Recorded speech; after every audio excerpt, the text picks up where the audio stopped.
Não sei. Suposição, né? Uma proposição, né? Uma conjectura, uma proposição, uma conjectura, um princípio, uma ideia, né? Uma ideia onde você pode deduzir, só que você tem, assim, a hipótese, você tem duas respostas, né? Você pode trazer como verdadeiro ou como falso. Na estatística é a mesma coisa. A gente tem que partir da suposição, criar uma hipótese e que vocês utilizam a ideia de hipótese também lá quando vocês forem realizar o TCC, né? E a partir da hipótese você fazer algumas suposições, umas deduções, nessas coisas, né, na vida geral, mas na estatística a gente fala fazer uma inferência. Tá? Então, nesse caso, a hipótese, em termos de língua portuguesa, como o Jean Jacques falou, a gente tem que provar, né? Tem que provar. Então, ele não está totalmente equivocado, ele está certo em certo ponto. Tá? A hipótese em estatística nós temos que provar se ela é verdadeira, se ela é falsa, admitindo uma condição ou outra. Então, a hipótese é isso. Em estatística, ela é bem específica, mas a ideia é a mesma. A ideia é a mesma. Então, vocês não vão se perder muito. Eu já teórica, tá? Eu já aula bem teórica, então acho que eu não vou usar quadro. Por que é importante teste de hipótese, galera? Vou fechar minha janela aqui, minha câmera, para ficar mais claro. Por que hipótese é importante? O teste de hipótese, por que a ideia de hipótese é importante para nós? Simples. Deixa eu explicar de uma forma bem intuitiva. Qualquer suposição econômica que você for realizar, você parte de uma hipótese. Qualquer problema que você vai resolver em economia, você vai partir de uma hipótese. Quando você for fazer o TCC, você vai partir de uma hipótese. Se você quiser usar a estatística e testar a hipótese, verificar a vericidade, a falsificabilidade dessa hipótese, você tem instrumentos, você está aprendendo no curso de estatística. Mas você, quando vai fazer um TCC, não necessariamente precisa partir desse usar as hipóteses estatísticas. Você vai fazer uma hipótese, uma pergunta, e conforme você vai criando o seu trabalho, você vai respondendo no corpo do trabalho. Então, a ideia da hipótese e a ideia da hipótese estatística, ela tem que estar casada. A hipótese estatística, você vai testar com métodos estatísticos.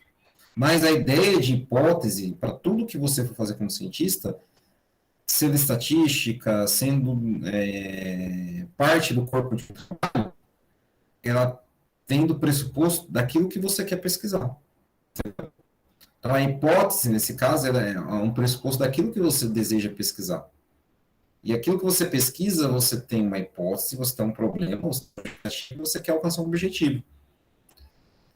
E vai ser assim toda a sua vida. Você tem uma hipótese de vida. A hipótese de vida é você ter sucesso na vida, financeiramente, amorosamente, ver sua família, você quer ver sua família bem.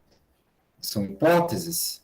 E o teste dessas hipóteses na sua vida é você bater de frente com a vida, né? Para ver se vai dar certo ou não. Então, essas hipóteses, elas são utilizadas mesmo sem você saber, entendeu? Então, vamos lá. Alguma dúvida? Ficou clara a ideia intuitiva? Sim, professor. Uhum.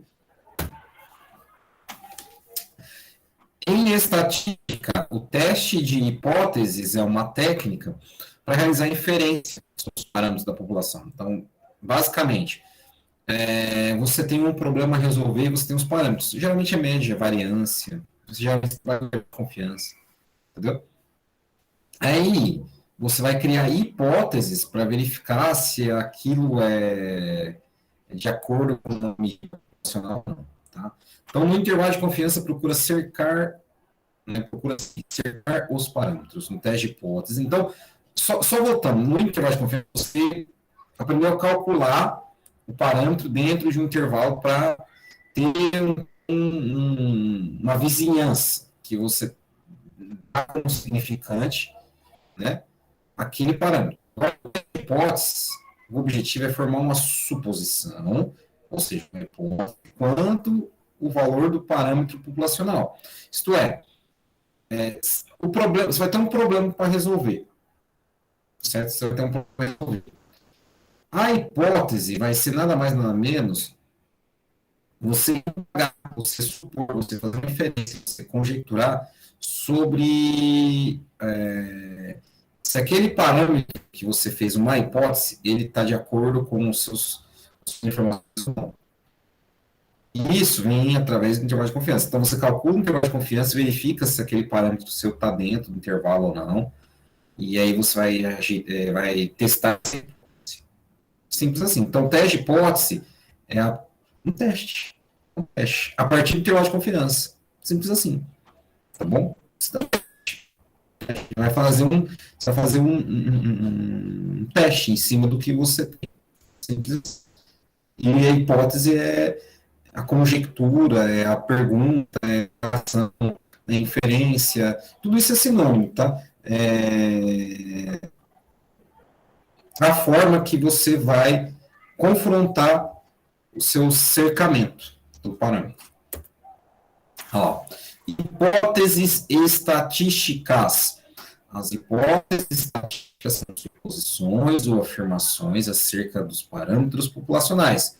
Essas são verdadeiras ou são falsas. Então, você vai fazer uma suposição, você vai supor, tá? Você vai supor algo, você vai ter um problema, você vai ter um exercício a resolver e você vai supor algo. O problema vai supor algo, vai afirmar algo. E você vai testar essa afirmação, vai verificar se é falso a partir da hipótese. Entendeu? A partir da hipótese. Então, a hipótese tem que estar clara, a formalização da hipótese tem que estar clara, a partir da suposição e a partir da afirmação. Tá?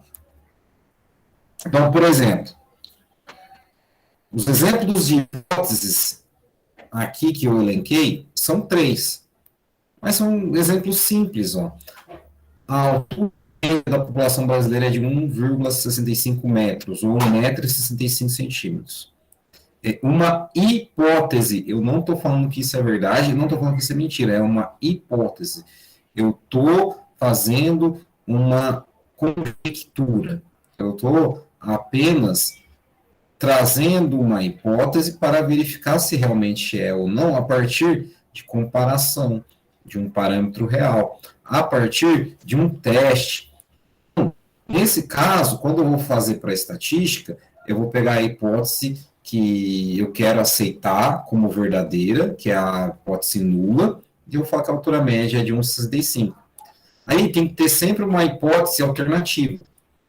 Alguém pode me ajudar numa hipótese alternativa? Qual seria uma hipótese alternativa que eu possa ter como um contraponto a essa hipótese nula?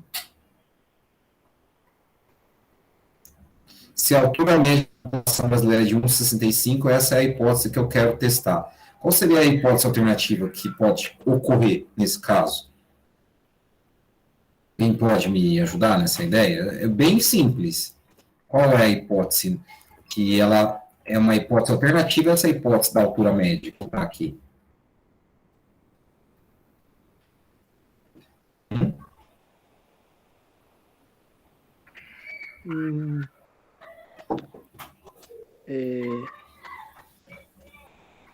Vou ficar na dúvida.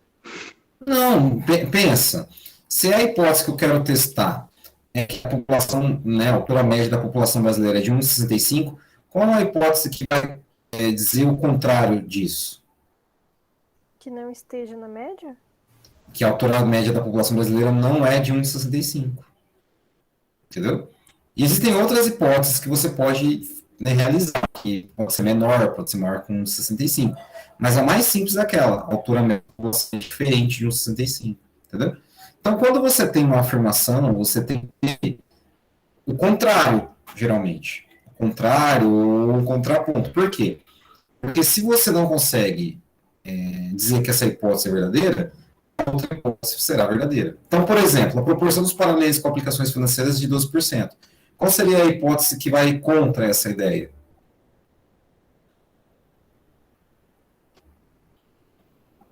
Qual seria a hipótese que a hipótese alternativa a essa ideia? A proporção dos paranenses com aplicações financeiras não é de 12%. Não é tão difícil, é simples, tá? É sempre um é igual, o outro é diferente. Então, olha o terceiro, o tempo médio para a realização de uma prova é 100 minutos. Aí você pode confrontar com o tempo médio para a realização dessa prova ser diferente, de 100 minutos. Ficou claro? Tudo bem? Tranquilo? Sim. Perfeito. Agora vem a formalização. Ó, aquilo que eu falei, exemplo, nós temos que escrever assim toda vez em estatística. Designa por H0, H índice 0, tá? A hipótese nula. A hipótese nula é essa que eu quero conjecturar. A hipótese que espera-se que seja verdadeira. Espera-se. A altura média da população brasileira é de 1,65, então é a hipótese nula. Essa é a que você vai testar. E a hipótese 1 ou hipótese A, né, índice 1 ou A, é a hipótese alternativa, que contradiz a hipótese nula. Geralmente, a hipótese nula expressa sempre a igualdade. Ó. Então, por exemplo, a altura média é igual a 1,65. E a hipótese alternativa, você tem ou diferente, maior ou menor. Depende do teste.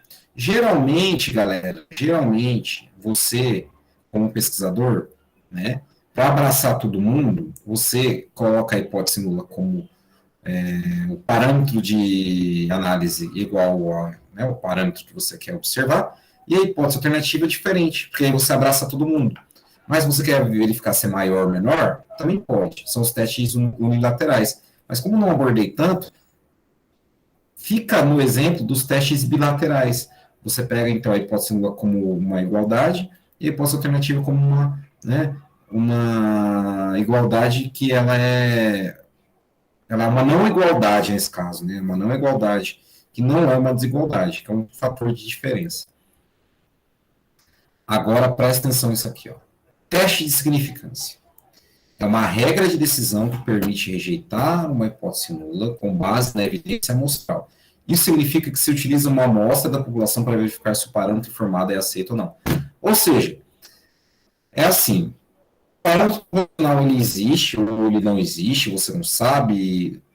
Ele existe, né? Ele sempre vai existir. Ou você sabe ou você não sabe. Então você evidencia uma amostra, e aí você, a partir da amostra, você faz uma suposição, ou seja, uma hipótese, e dado um nível de significância, você assume essa amostra como significante, e a partir disso, você calcula a estatística, teste, né?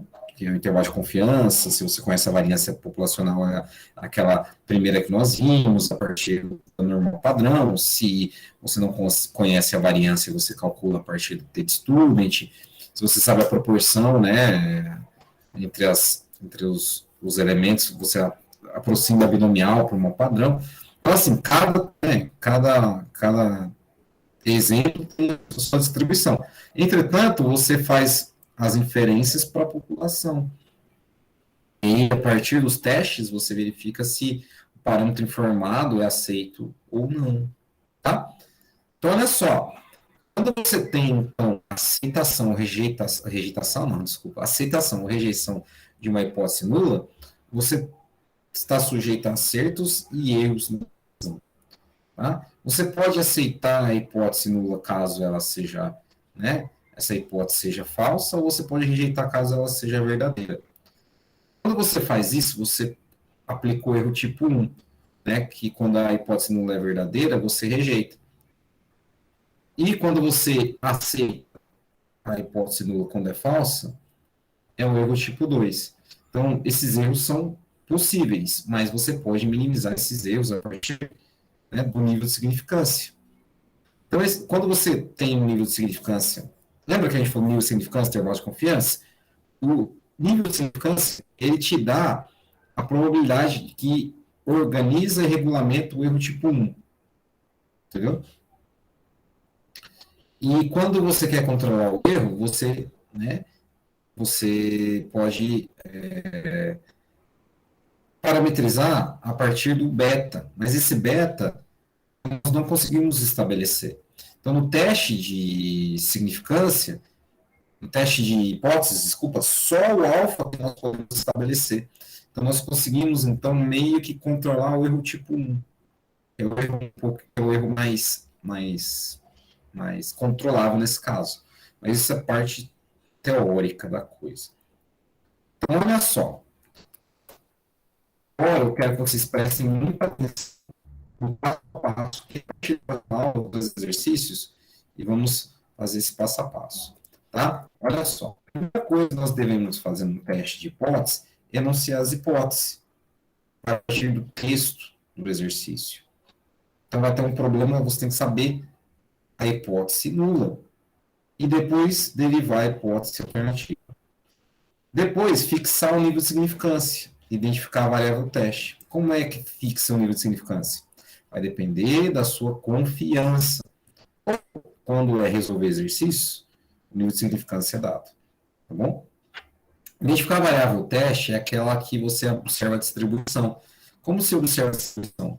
Você sabe a variância da população, então você vai usar normal padrão. Se você não sabe, é o teste T-Student, né, a estatística T-Student. Quando você sabe a proporção, você usa também a normal padrão com a distribuição, né, com a aproximação do normal para uma distribuição binomial. Daí, com o auxílio das tabelas, você encontra as regiões críticas e as regiões de aceitação para a hipótese nula, conforme observado no conteúdo de distribuição. Quando você tem uma distribuição normal, tem aquele gráfico do sininho, e nós admitimos a região de aceitação, a região de rejeição. Tá? Alguma dúvida, por enquanto? Tranquilo, né? É mais teoria, por enquanto. Quando a gente for fazer um exercício, vocês vão entender os passos. 4. Com os elementos da amostra, calcular o valor da variável teste, que é o valor, né, do teste T, teste Z. Então, a gente vai fazer isso. A gente vai unir o conteúdo anterior com esse agora e concluir se nós podemos aceitar ou rejeitar, tá? A partir do teste. Então, deixa eu ver se eu tenho um exemplinho para dar para vocês, para mostrar como é que faz. Porque não é difícil, tá? Não é difícil. Então, vou pegar um exemplinho aqui, e aí eu vou mostrar um exemplo, fica mais claro. Em termos de aula do objetivo da aula, foi cumprido, tá? Era só para trazer a teoria. Entretanto, como é algo novo, é algo que vocês ainda têm dificuldade, eu vou trazer um exercício para elucidar, tá? Então, só um momento. Eu esqueci que nessa aula eu não tinha preparado o exercício.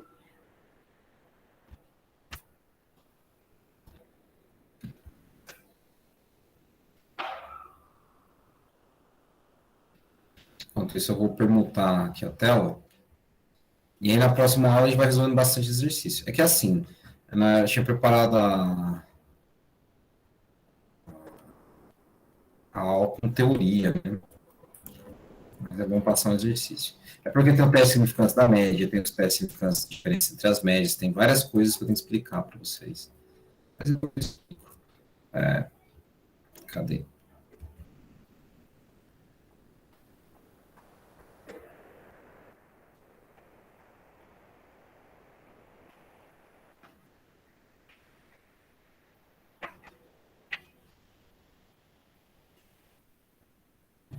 Deixa eu mostrar para vocês. Esqueci.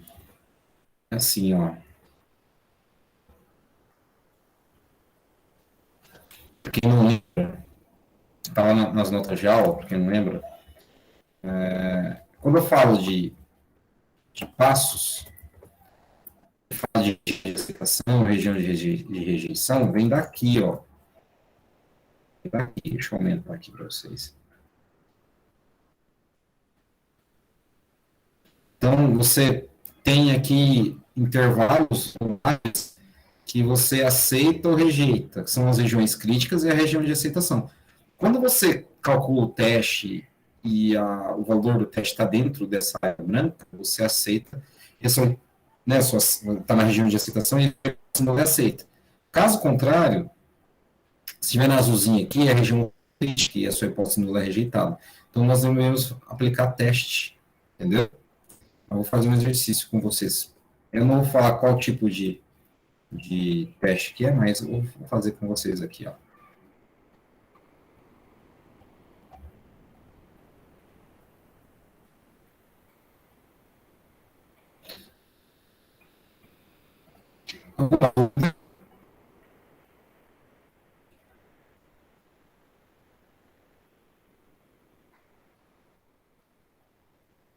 Dúvidas?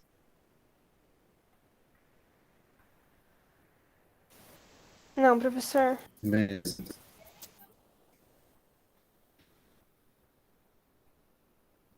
Ó, vou tirar esse exercício lá do,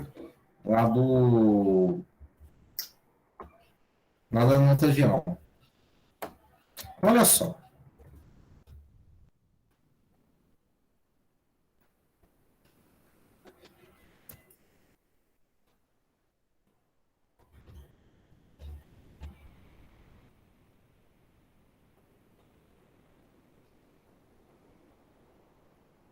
Um processo de produção é concebido para encher recipientes com peso médio de 16 ml.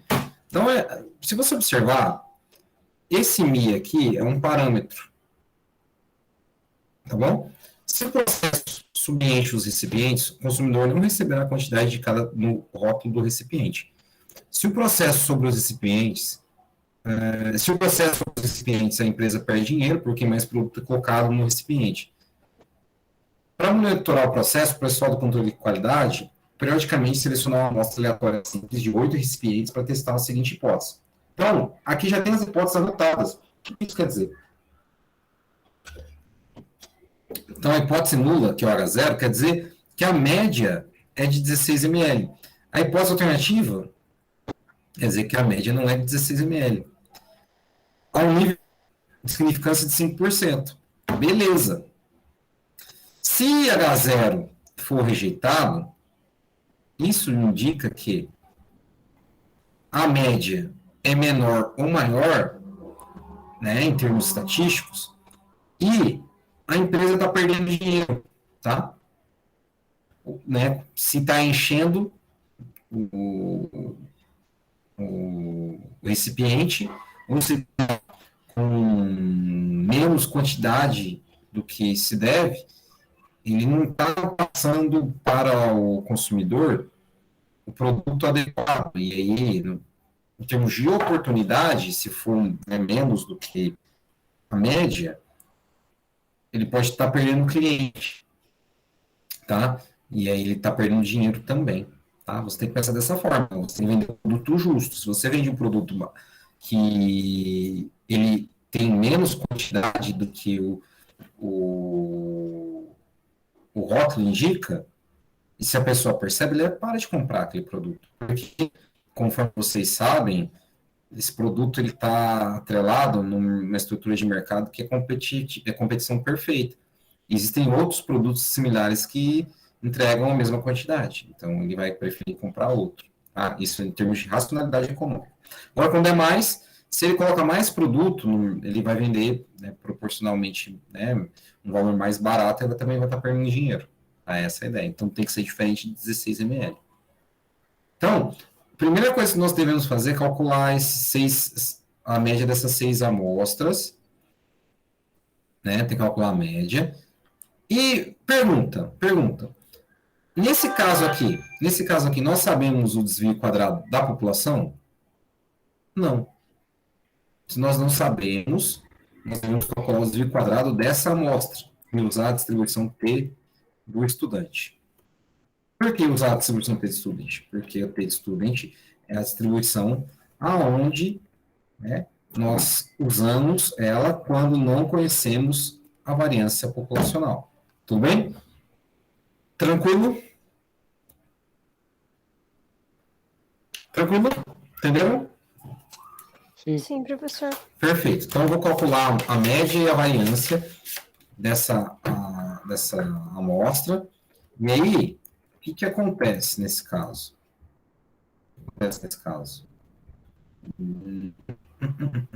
Só para lembrar como se calcula, né,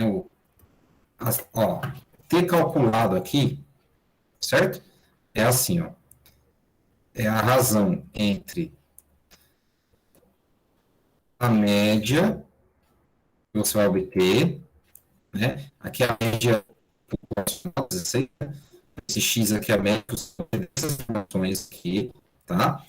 Então, a diferença entre os dois, dividido pela razão entre o desvio padrão sobre raiz do número de amostras. Então, aqui o N, né, o N é 8, esse Mi aqui é o Mi 16, que você está testando, X barra é a média da amostra, e o sigma quadrado é a variância. Quando você tira, né, sigma quadrado aqui, você tem o desvio padrão, que é o S, tá? Isso aqui é igual ao S. Então, olha só. Deixa eu apagar aqui. E vou calcular aqui, tá na calculadora, porque eu também não sou muito bom de cabeça, não. Fazer de cabeça, não. Isso, não tô de cabeça.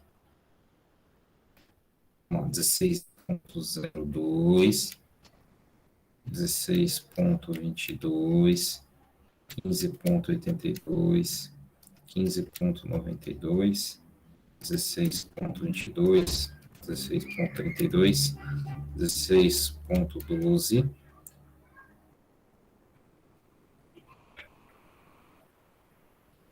1, 2, 3, 5, 6, 7, 8, ixi, 15,9. Beleza, então. A média é 16,0675. Então, a média é 16,0675. Tá? O desvio padrão é 0,179,8. O T calculado aqui vai ser... O T calculado aqui vai ser 16,0675 menos 16 dividido, tá? Por 0,1798 dividido pela raiz de 8. Então, aqui em cima dá 0,0675, tá?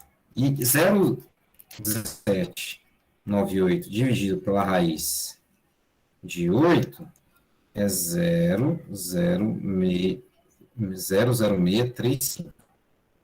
Então, 0,0675 dividido por 0,0635 é 1,06. Então, esse aqui é o calculado. 1,06.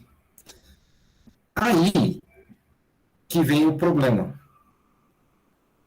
O que eu faço com esse T calculado? O que eu faço com esse T calculado?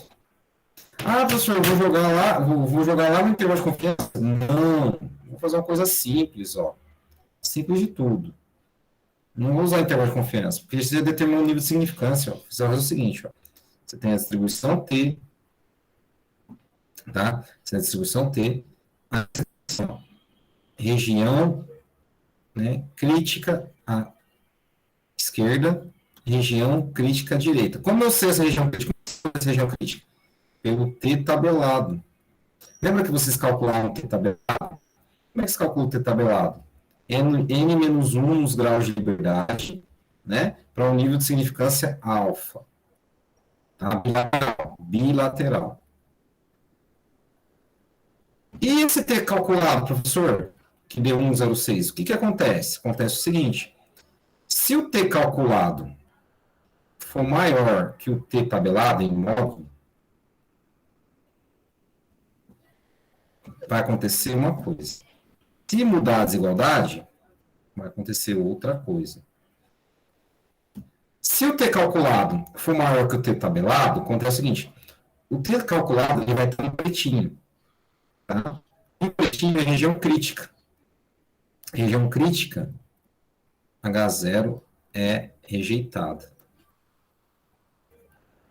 Agora, se o T calculado for menor que o T tabelado, vai estar dentro da região aceitação. O H0 é aceito. Entenderam? Tudo bem? Tranquilo? Sim, professor. Então tá. Entenderam como calcula o T calculado aqui? Como funciona o cálculo do T calculado? Então, voltando, ó. Ter calculado, ele veio da onde? Da onde ele veio? Peraí, só. Meu quadro está carregando. De onde veio o ter calculado? Veio do cálculo do T, né? Bom, e o tabelado a gente vai ter que olhar a tabela e confrontar um com o outro. Mas só tem que esperar um pouco que o meu quadro travou. Então eu vou cortar a tabela T lá e vou colocar aqui. O N não são 8 observações da amostra, então eu vou tirar uma por causa dos graus de liberdade, vai dar 7. Tá? E o alfa é 5%.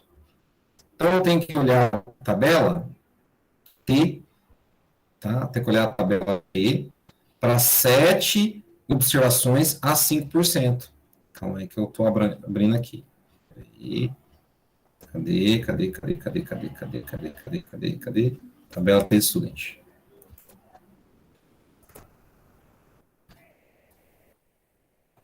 Fechou o meu quadro, né?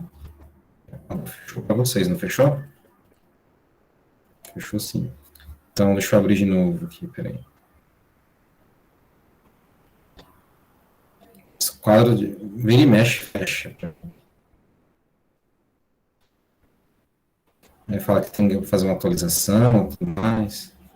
Cadê? Temática.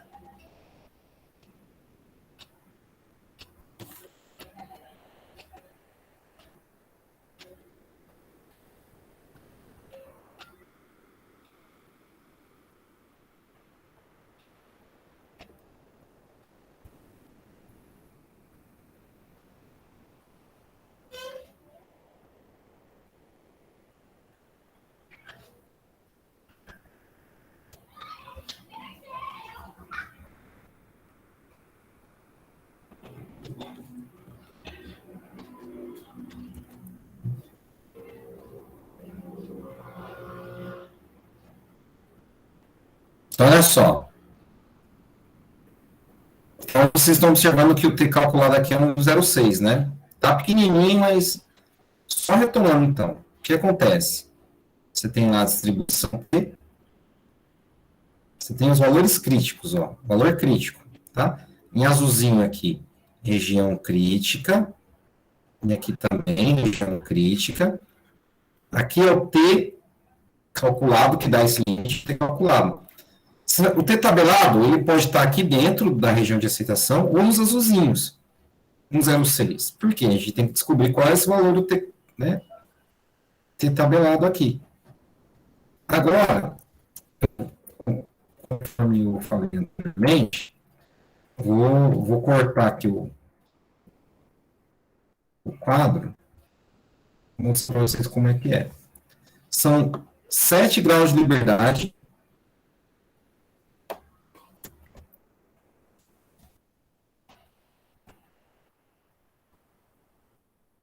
Significância de 5%. Então, olha só.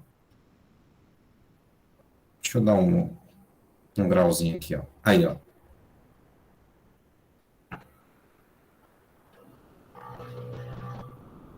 Aqui, ó. Então, esse aqui é a tabela que eu compartilhei para vocês, tá? E são 7, porque é N-1, a 5%. Então, olha só. 7 a 5%. Então, T calculo, que é o T tabelado. É o T tabelado, né? T tabelado é 2,3646. O que a gente vai fazer agora? Vamos ver. Deixa eu só tirar aqui. Deixa eu apagar aqui. Vamos ver o que vai acontecer. Então, olha só. Vou colocar aqui.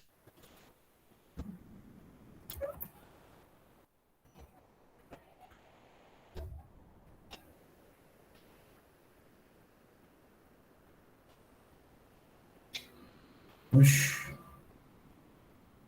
Tá bom. Aqui, ó. Esse valor aqui é o azul, que é o T, não é o calculado, é o tabelado.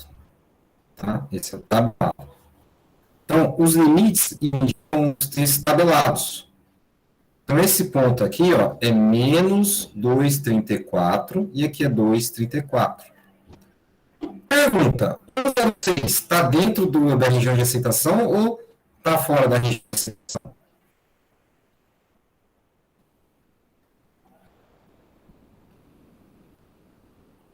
De 2,34 para a direita é 2,35, 2,36, até o infinito. Então, 1,06 está aqui, ó. Então, está na região de aceitação, isso indica que o H0 é aceito. O que isso quer dizer? Quer dizer o seguinte, que, né, o peso médio é de 16 ml. Né? Então, a resposta é o seguinte. Né, há um nível, tem que escrever assim, tá, galera? De significância de 5%, aceita-se H0. Isto é, não precisa parar, não é necessário parar o processo de produção. Tudo bem? Tranquilo? Tudo bem. Alguma dúvida? Alguma dúvida? Não, professor. Dúvidas, perguntas? Galera, é isso, tá? Esse exercício eu ia dar na próxima aula, mas antecipei, eu retomo ele de novo, se vocês quiserem, mas acho que vou trazer outros exercícios para nós resolvermos, tá? E sobre... Deixa eu finalizar a aula aqui, a gravação, só para falar uma coisa. Sobre a atividade